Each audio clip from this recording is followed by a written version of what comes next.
21 mai 2010. Du journal. D'abord, le corps. Vieille carcasse ou vieux serviteur, au choix. Je préférais de loin le voir, ce corps, sous l'aspect d'un vieux serviteur. Il m'a accompagné, servi, aidé au long de nos courtes années. Vrai de vrai, je ne pense jamais à sa fin, sans effroi. L'idée de sa décomposition m'insupporte. C'est que sans lui, rien n'eût été possible. Ensuite, l'esprit, que je me plais à confondre avec l'intelligence, à tort ou à raison, d'expérience en tout cas. Ce bonheur inégalé, inégalable, de découvrir, d'apprendre, de transmettre, bonheur intact, tout de désir, d'envie, de nécessité, avec cette question poignante, prégnante. Qui écrit en moi? Qui pense en moi?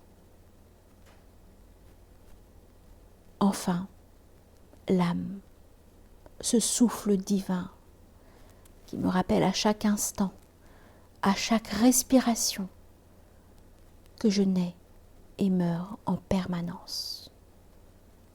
Inspire et expire, sans cesse le même, sans cesse un autre, à mon insu en quelque sorte.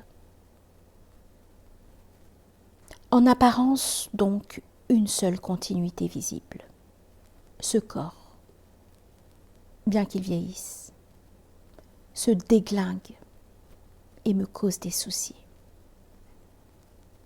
Manière à lui de se manifester, de me parler, de me ramener à quelque compassion envers lui, après m'avoir tant donné. De façon plus souterraine, une seconde continuité. Cette âme, toute chargée au fil du temps de ses manquements, de ses illuminations, de ses enthousiasmes. Et c'est tout. Comment dès lors oser, quand on prétend écrire en vérité, se mettre à ses mémoires? Comment se donner le ridicule de se camper, de se draper, de prendre la pose, ainsi qu'on le fait un peu sottement devant un photographe ou un peintre? Le corps n'a rien à dévoiler de bien original. Ses joies et ses peines, je suis sûre que le corps de mon voisin pourrait en dire autant.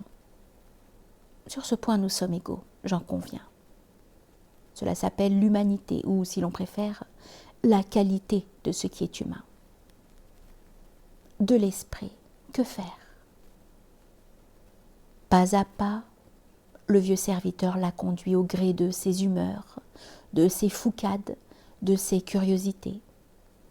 Ils ont marché, marché, marché.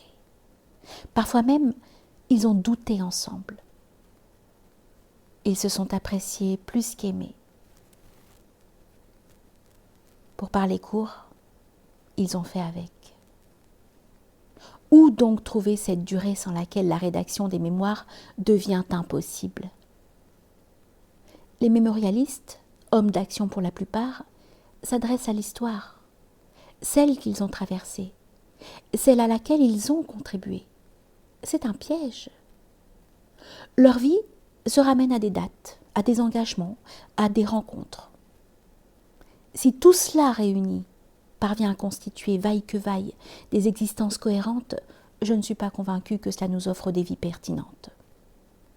À tous les coups, le dehors prend le pas sur le dedans.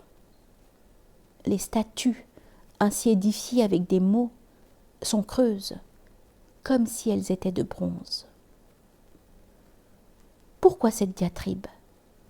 Parce que j'ai toujours lu un livre en courant au-devant d'un homme. Mieux, il n'est d'œuvre littéraire selon moi que de l'âme, à cause de la singularité de chacun, à cause du cheminement de chacun. l'art en général, la littérature en particulier, ne sont pas des œuvres collectives. Il n'y a que les harangues qui soient capables de haranguer. La seule durée qui vaille se compose d'instants, de fulgurances, rares, très rares, séparés les uns des autres par des grands silences, trous noirs de la pensée, trous blancs de l'âme, immense fatigue du vieux serviteur. Voilà pourquoi la formule du journal me paraît à tout autre la meilleure.